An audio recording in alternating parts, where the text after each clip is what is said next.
¿Supiste que Bob Dylan chocó en moto y fue tan pero tan grave que los cirujanos plásticos le tuvieron que hacer la cara de nuevo? ¿O no fue tan así?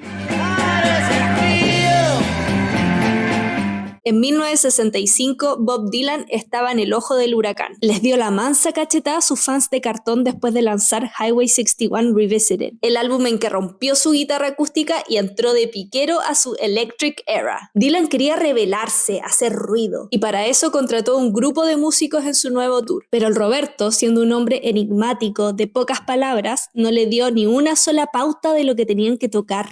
No, I'm just a guitar player. That's all.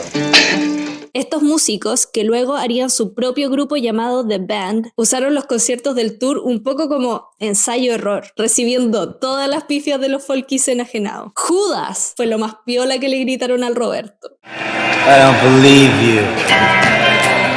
Resulta que pelearse cada noche con sus fans ingratos, grabar su documental y producir su álbum nuevo Blonde on Blonde, todo a la vez, requería bastante más energía vital de lo que Bob podía dar. Se cayó duro a la farmacia, andaba mezclando de todo para mantenerse despierto. No dormía ni comía, fumaba caleta, bajó un montón de peso, se dejó crecer la chasca. Se veía igualito a mi retrato hablado. Cuando al fin lanza Blonde on Blonde con un burnout terrible en 1966, ojo que solo tenía 25 años, se logró escapar por fin con la Sara y sus hijos al campo. Pero este weón no era capaz de desligarse. Atentos, chiquillos, imagínenselo. Con la mente a 1000 por hora, Bob Dylan se sube a la moto, acelera. El tour siguiente le pisa los talones, se le acaban las pastillas, da una curva cerrada. El sol brillante lo ciega solo por unos segundos y ¡paf!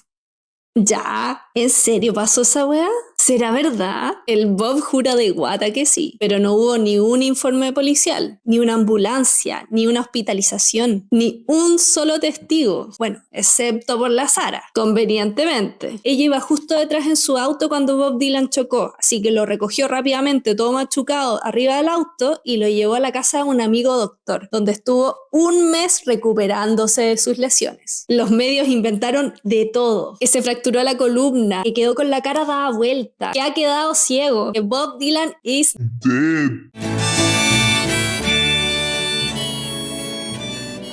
Hasta el día de hoy nadie sabe si Bob Dylan realmente chocó o fue puro tollo. Lo cierto es que sigue vivo con todas sus partes y la copuchenta de la señora del doctor dijo que cuando Bob Dylan estuvo en su casa ella lo vio de lo más playa, sin ni una lesión. A mí me suena licencia médica falsa para poder cancelar su tour y desintoxicarse en paz, porque harto que le hacía falta. Uno no es quien para juzgar. ¿Acaso tú nunca te has hecho la víctima para poder faltar a la pega? But to live outside the law, you must be honest.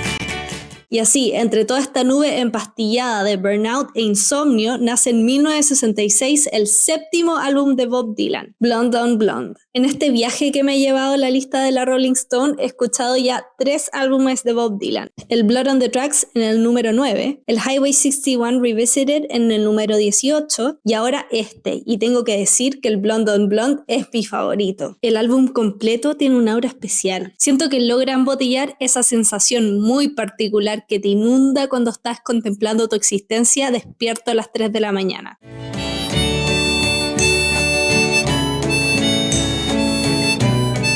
Es ese vacío sofocante, la melancolía, la ansiedad, lo desconocido. Sientes como baja la rabia, la culpa, la vergüenza. Empiezas a extrañar y blues, blues, blues. Y yo creo que no hay canción que exprese mejor esta sensación que Visions of Joanna. Ain't it just like the night? They play tricks when you're trying to be so quiet. En Visions of Joanna, Bob nos describe una noche de insomnio, en que escucha al radiador del hotel, a los otros huéspedes hablar y al nochero caminar por el pasillo. Está acompañado de Louise, y pareciera que la quiere, pero lo atacan los recuerdos o visiones de Joanna, una mujer idealizada que desea y que lo pena por las noches. ¿Será que está hablando de su polola Joan Baez como Louise y su posible conquista Sarah como Joanna? Spoiler, termina casándose con Sarah. ¿O será que es una metáfora sobre sus otros amores, la música folk y el rock?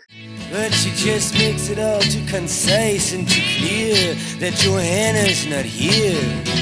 Siempre ha sido medio melancólico el Roberto, pero el Blonde on Blonde no bajonea tanto como los otros discos. Tiene un ritmo mucho más prendido, a veces con una armónica blusera. a veces con un riff rockero. Y en ocasiones nos recuerda que tiene solo 25 años, como en Rainy Day Women número 2 y 35. En esta canción se queja de las pifias y de la gente que lo quiere crucificar, por sí o por no, todo mientras escuchas una banda tocando súper al lote, todos riéndose y coreando como si fuera carrete universitario.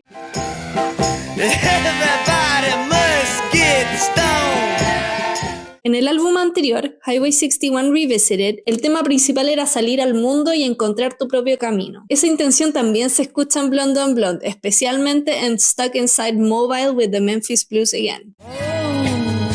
Mama, can this really be the end? Entre un órgano que roba protagonismo e imágenes surrealistas como Shakespeare bufón y párpados fumados, nos cuenta que está dispuesto a pagar cualquier precio con tal de escapar de donde está.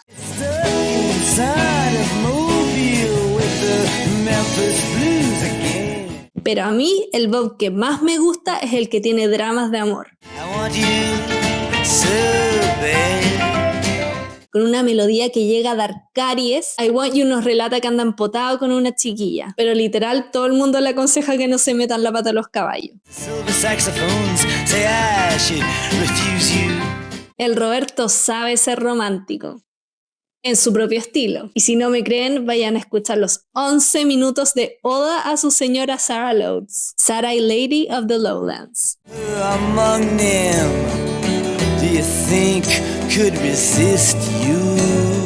Estoy súper intrigada por ver la película de Bob Dylan que sale ahora, ¿cómo se llama? A Complete Unknown, actuada por el favorito de Dios, el Timothée Chalamet, porque quiero saber si van a meter a la Edie Sedgwick en la historia. Es que no hay pruebas, pero tampoco dudas de que Bob Dylan tuvo algo con esta chiquilla, la modeloca de Andy Warhol. Y es que es un personaje recurrente en sus canciones. En este álbum la menciona caleta como una mujer superficial y materialista.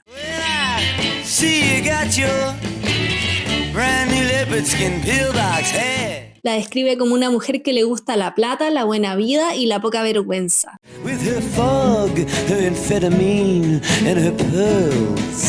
Y en Fourth Time Around se pelea con ella y parece que la mata.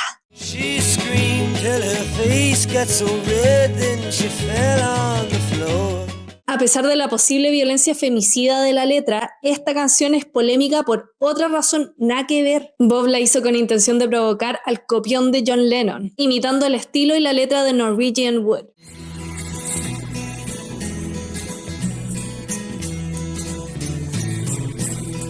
And I covered her up and then thought I'd go look through her drawer. Lennon admitió en su tiempo que escribió Norwegian Wood tratando de parecerse a Dylan, así que solo puedo imaginar la cara que puso el Juan cuando escuchó los últimos versos que le escupe Bob en esta canción.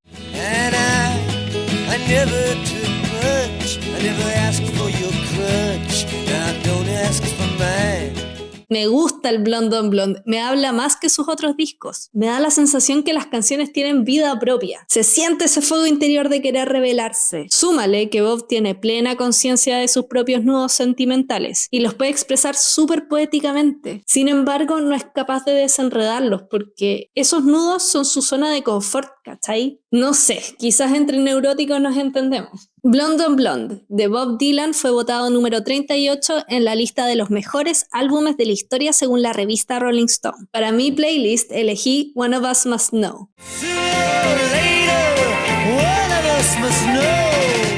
Es una canción grandiosa, egocéntrica y un poquito condescendiente, en que Bob termina con su segunda minita, la otra, y le pide disculpas por ilusionarla, porque ahora quiere serle fiel a su polola oficial. La instrumentación de The Band hace crecer la emoción y la hace sentir como final de película.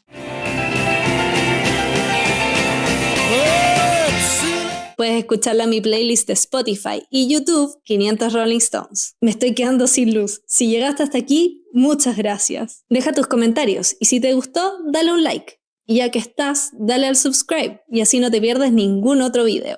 Chao, chao.